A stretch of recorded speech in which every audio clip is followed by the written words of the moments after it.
Map 2, Bedrock, of the Terracap Confederation attack on neutral planet Ponzan.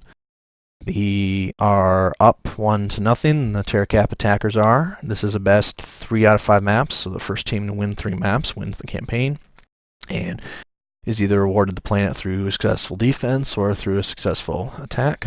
20 minutes will be starting. You can see Zoidberg is taking they're taking 2 Oro tanks and 2 Shadow Cats.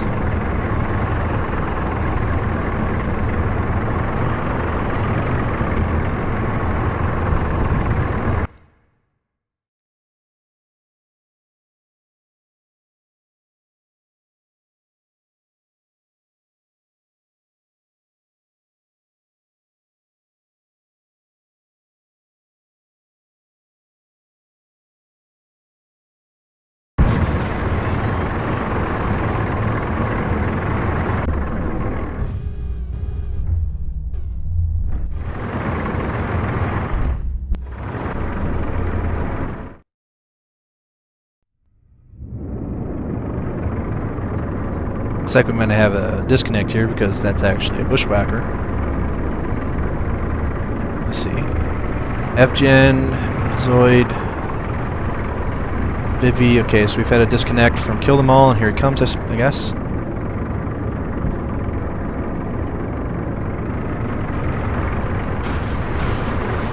Okay, and this should get us underway. We've locked this at 4 players apiece so that we could build 2 maps at once, and we have about 15 to 16 people spectating it, so we expect map 3 to have a lot more players. This was a very old map. It's one of the very first TC maps in this game. Now, this is interesting that they've taken tanks, because you can see Zoidberg has gotten stuck here. You can see that Evgen might be stuck as well. So they're going to need their teammates to come get them unstuck unless there's another hold. Which could be the case. Let's see. Vivisector and Kill Them All still moving up.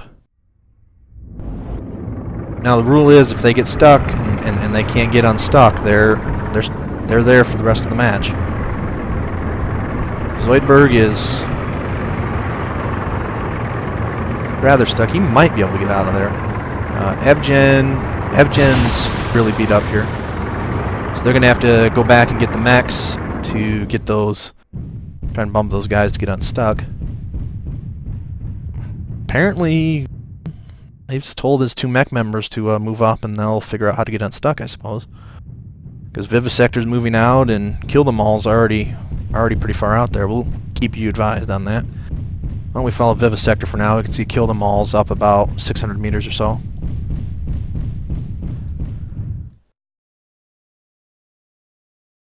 Looks like Vivisector's going to go back to help them out. Kill Them All's slowly moving up. This map is all about elevation. Bunch of mountain passes, and you can get pretty high up on there. There's a couple of bodies of water in the valleys. It's a very interesting map. Doesn't get played often because of its age, but we've got it in our rotation in the cast march, and I believe this will be the 3rd time or so we've been playing it. Although it'll be the first time we've played this particular map in well over a month.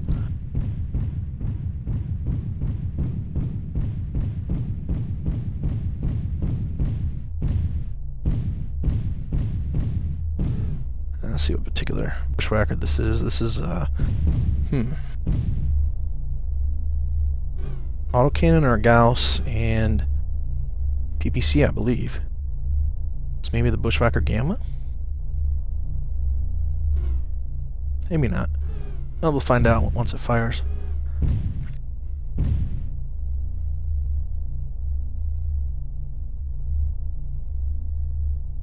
Should go back and take a look and see how they're doing with the tanks. Okay, they got Zoidberg unstuck. That's good.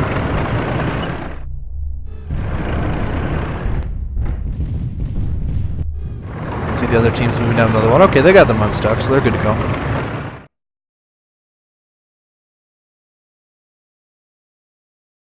It is a pretty big map. The playing surface isn't as big as it looks. There's still plenty of room to move around. Usually teams will end up One team will get up high. One team will get up high and try and fire on the other team with range. And we've seen a few battles end up in the valleys. Often, we've seen one battle where the teams got within spitting distance of each other, and was very interesting. The teams are limited to 220 tons here, and the average battle value, or the rating, if you want to think of it as a threat value for each asset, is pretty low at 2.6. So you're not going to be seeing a lot of the assaults or heavies yet. The Shadowcat they have here is 45 tons. Those two Oro tanks are 60.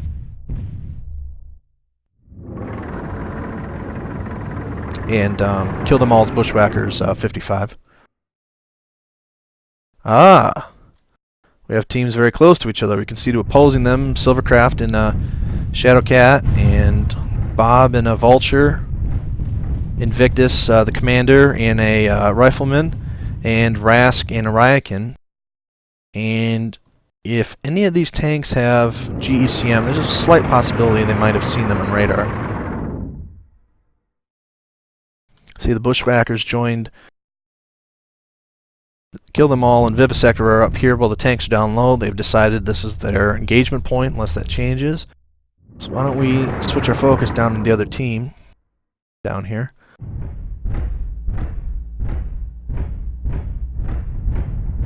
Okay, so they know where they're at now. We've had radar confirmation on the two teams, and now Invictus needs to decide how he wants to engage the team, which has the jump on them. You can see how vertical that is.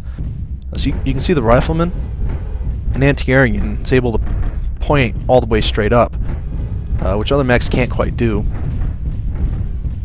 But given that this is a medium range weapon map, plenty of time, only 7 minutes have elapsed.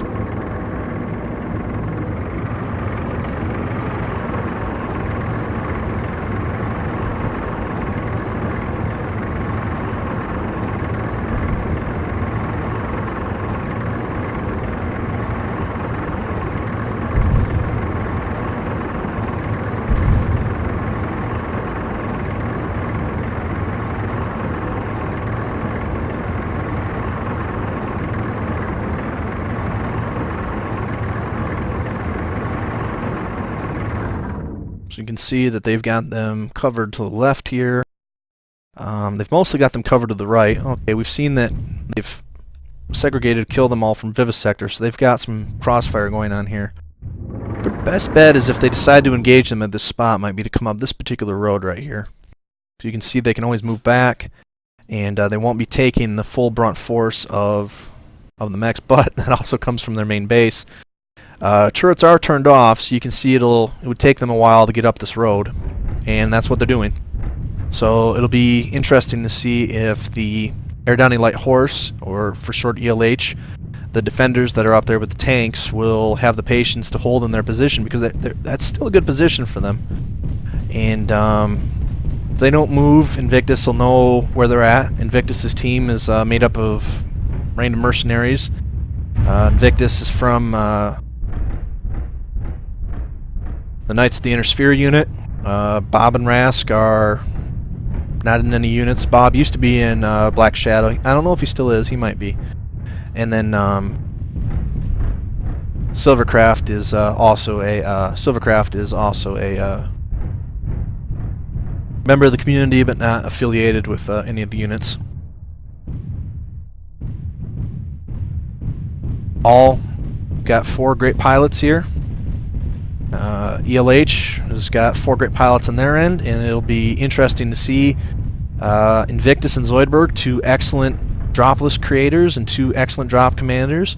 It'll be interesting to see how this match plays out. See that they've decided not to go for the straight-on approach into the map, or into the part of the enemy defenses. Looks like they're trying to keep visual and perhaps keep radar over here, and see if the defenders are going to move up. Let's go take a look and see what they're up to. Just take a note where Invictus is at, and Bob is moving up, so it looks like they're going to create some distance here. Here's Zoidberg in the tank. Looks like, for the moment, they're sticking here. So they definitely have the patience. Kill them all, Evgen. See if the Shadowcat's still here. Yep. So they're sticking in their guns, so to speak, and they've determined that they believe the enemy is going to come from this direction. That's why they have the crossfire set up. So Invictus is going to have to figure out an attack plan here.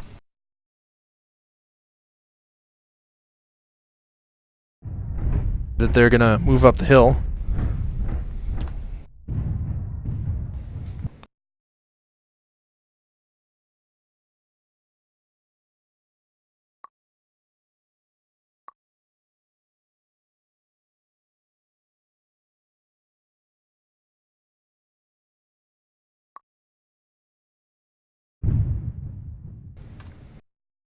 User joined your channel. And so this is Duelist, recording the video of Silvercraft while Invictus tries to find a way to engage the defending team who have decided to stick down into that pass. Since I was in that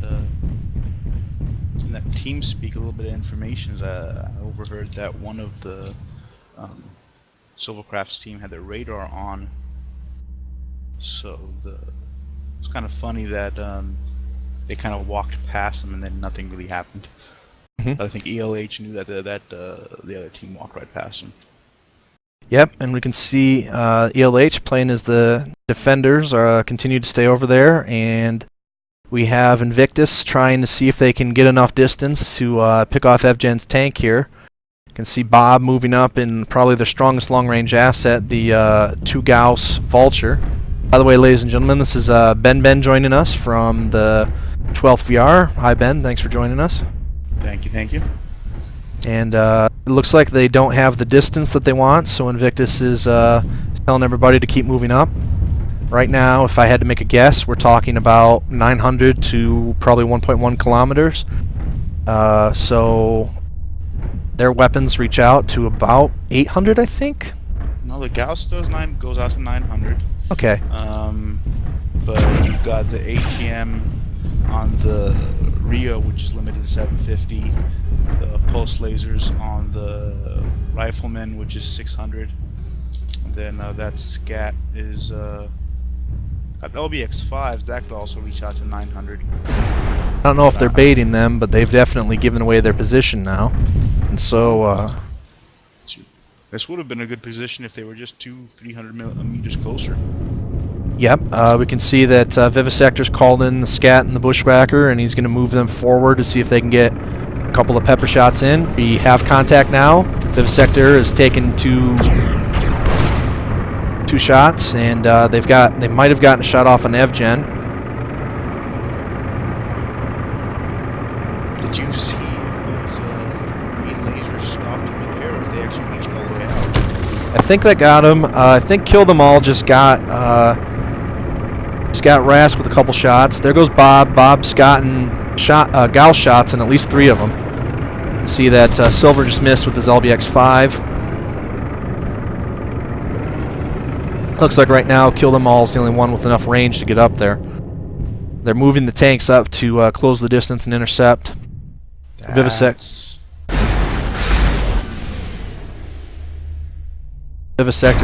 trying to keep them busy. Looks like they're trying to provide cover support while the tanks move up. Those tanks are actually pretty safe. They're probably below the viewing angle of all the mechs. What are they going to do with those tanks? It's probably going to be 4 or 5 minutes before they can get anywhere near a firing position on those mechs. Yep, 15 minutes left, and we can see both teams trying to keep range. And with the enhanced optics, Ben, I think that Invictus kind of realizes what's happening here, and he's telling his team to move back to cover. And it looks like that Vivisector and Kill Them All are moving up with them. Looks like Evgen might be stuck again. Yep. So doesn't look like he's going to be under fire, so they have time to try and bump him out of there. But tanks can very easily get stuck on this map. Yep, he looks free. Yep, he's moving. That's good. Always want everybody to be able to have an equal opportunity to participate in the game. Oh, wow! That's going to be a good video. We can see the mechs dropping down 900 meters here. Unlike other mech games, you can drop 500 meters like that and not do any damage to your legs. No falling damage whatsoever. Tree damage, on the other hand, quite annoying. Thankfully, not too many trees on this map. Yep. And we can see that if they didn't see them, we can see that that's how they're going to deal with the tanks, is that they're going to move straight up and they're going to focus on the tanks. Right now, with the ATMs and the scat, here come the tanks. Yep, this has just changed from a sniping battle. They need to try and get that rifle. They need to do a double switch here, Ben. Get the damage out. This might end badly for Invictus's team, given this close range. Yeah, especially the ATM. There's Bob. I think this will be enough to turn it, probably.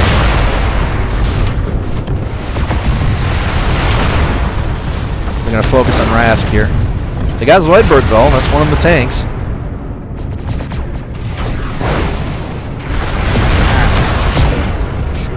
Rask is trying to get some distance here. They're telling him to back the heck up while Evgen appears stuck again. Silvercraft, Ooh. ELH split up. Oh. Yep. Silver and Invictus,